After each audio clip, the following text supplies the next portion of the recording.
Ipakita ko na nga lang tong ano natin. Ito kasi sabi niya. Sabi niya rito, no? Basahin ko. Alam mo, Claire Castro, yung values formation na pinagsasabi mo, hindi lang responsibilidad ng mga guro yan. Na responsibilidad ng magulang yan. Ng mga kaibigan at mga buong komunidad, kabilang na yung gobyerno. Alam mo ba kung gaano kabigat ang trabaho ng isang teacher? Napaka-weak ng argumento nito, no? Intro, napakatanga mo, Yusek Claire Castro. Wala Kita nang niya. intro. Guys, congressman to. Tungkupal na to. No? Ikaw nga mukhang tanga eh. Biruin mo. Wala kang disiplina sa sarili mo. Napaka-botsyog mo, hayop ka. Napakatanga mo, Yusek Claire Castro. Kalahin yung mga boss, kasalanan daw ng mga teacher kung bakit dumadami yung karahasan sa mga school. Tanga. Hindi ganun yung sinabi. Hindi ng mga teacher. Biruin mo, ganyan yung laro sa salita eh. Konting-konti lang yung tinanggal. No? Konti lang yung tinanggal pero yung epekto, fake news. Sabi ni Boss Shane, kaya nga may PTA para matulungan ng eskwelahan at mga parents la para paggabay sa mga estudyante. Correct. Yun yung nga yung problema. Yung kapal na mukha nito eh. No? Hindi ko alam kung ba't pilit nilang tinatanggal yung pinakabuong konteksto. Kakagaya niyan, pag sinabi kong lahat ng congressman, no? Mga kawatan, mahirap na yun i-prove. No? Pero pag sinabi ko may ilan dyan, no? May ilan sa mga congressman, kawatan. Iba. Magkaiba, di ba? Pag sinabi kong, yung iba sa mga pamilya mo, ex-convict ka. Di ba totoo yun?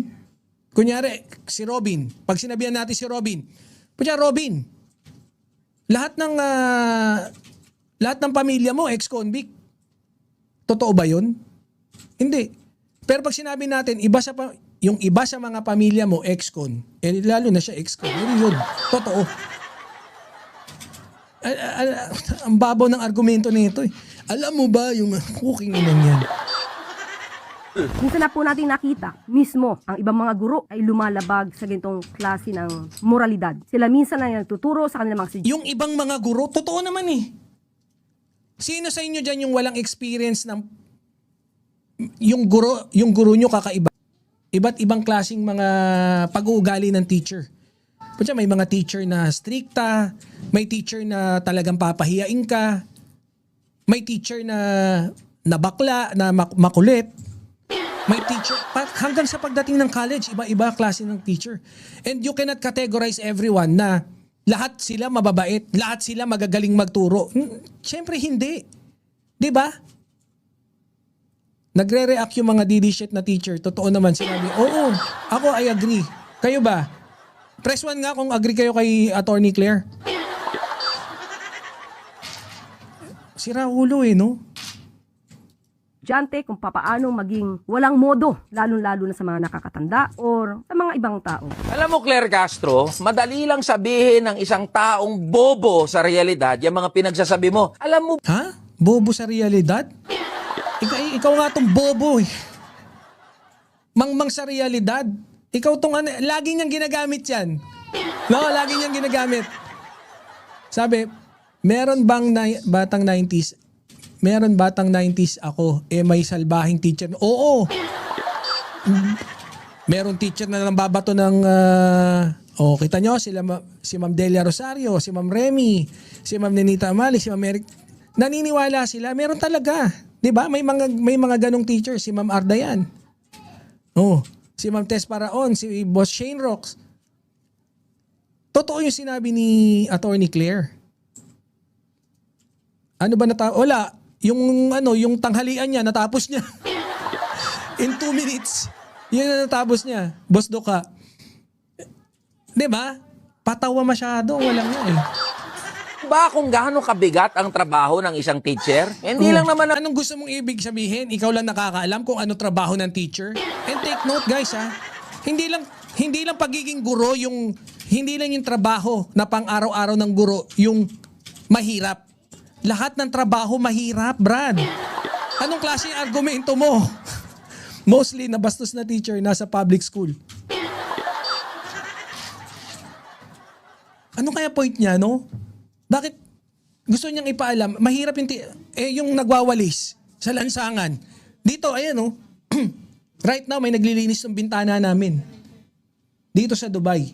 Napakainit ngayon. Napakainit. Suot niya overall suit. Yung overall. 'Di ba? Tapos, naka-mask, ganun, tas naka-helmet. Tapos, nakabalot ng mga lubid. Nililinis yung bintana namin isa-isa. 3 araw na naglilinis to. 2 lang sila. Pwede ba nating ipag-compare yun? Apples and oranges. Pero, equally mahirap. Equally mayroong kaakibat na responsibilidad. Para, ano yung paghihirap ng teacher? Alam mo ba yung paghihirap ng teacher? Alam mo sa mga ginagawa nyo, marami pang mabubuisit sa mga teacher eh. Wag naman sana.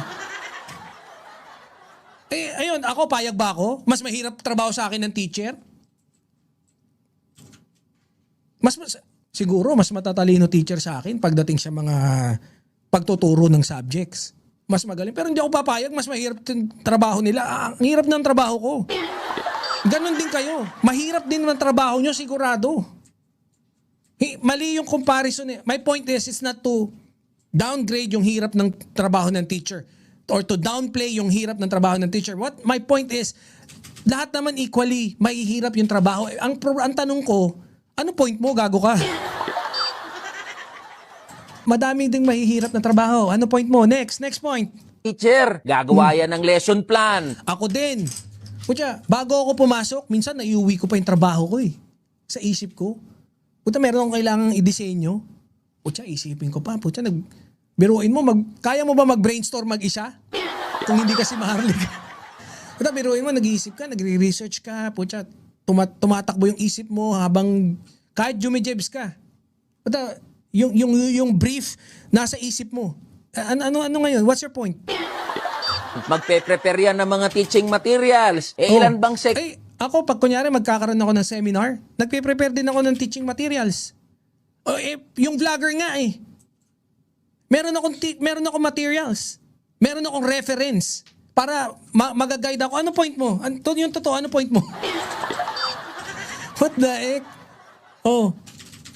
seksyon ang hawak ng isang guro? Ilang bata? Ilang section? Ha? Paano yan? O kunyari ako yung, meron kaming construction firm. Meron kaming construction firm ha, na meron akong pinapasukan dati. Yung engineer namin doon, siguro nasa 38 na engineers. Tapos ang existing project, siguro mga nasa 12 existing projects. We have thousands of laborers.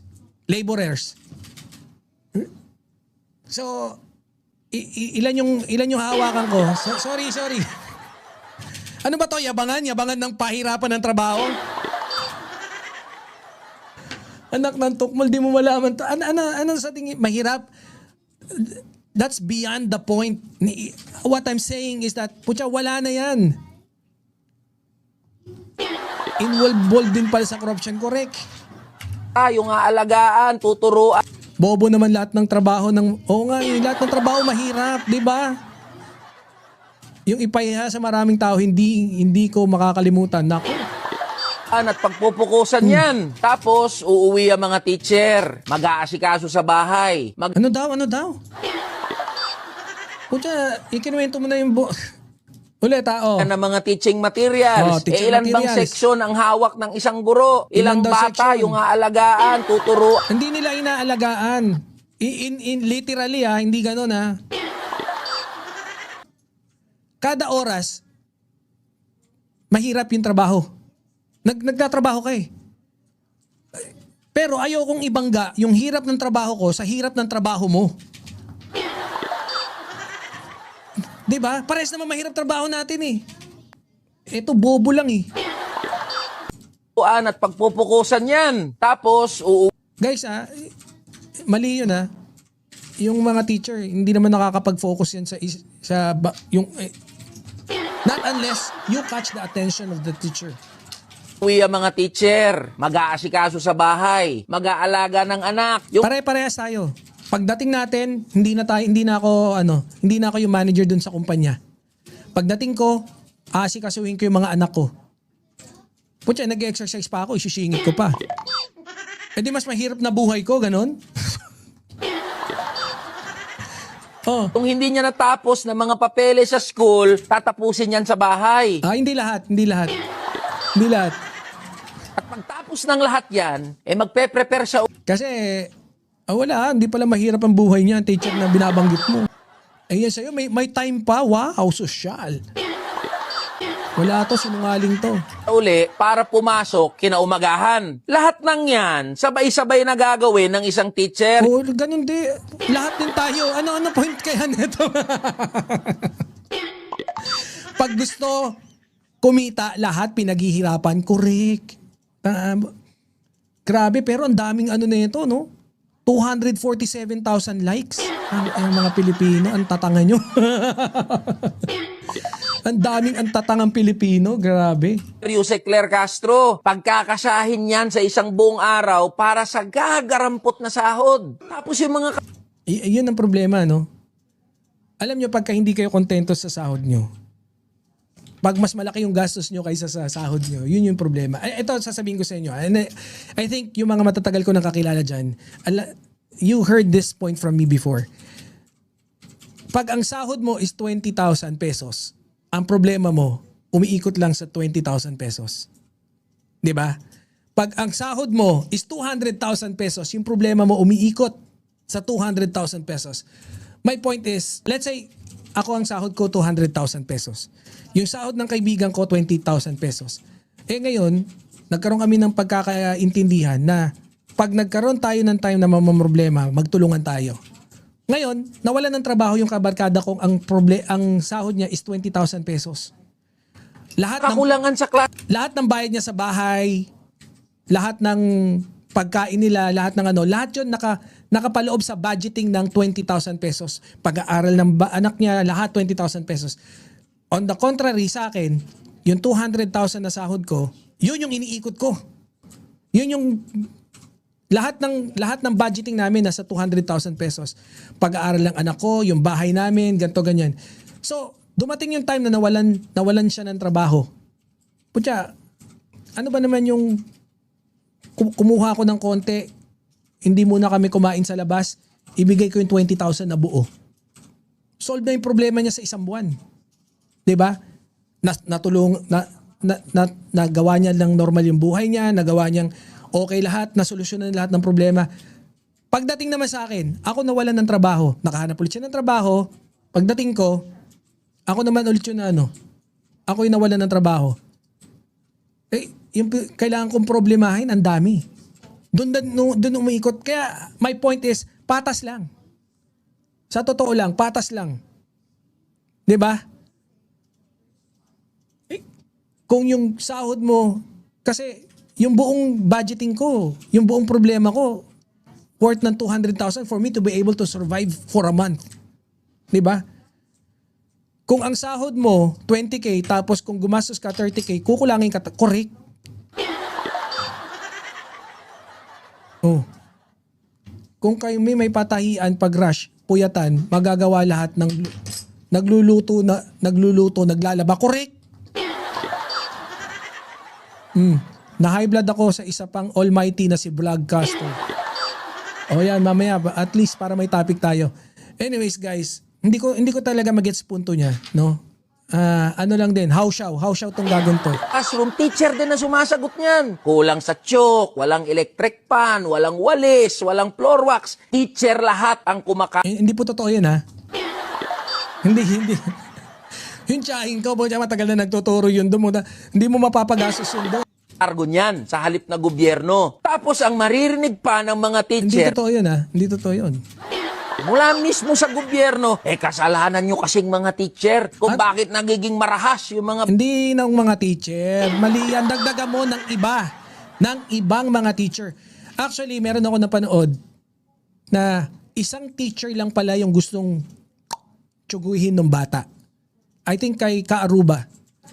Isang teacher lang yung isang nung bata dahil binubuli ng teacher, pinapahiya daw ng teacher. Yun yung gusto niyang dalihin.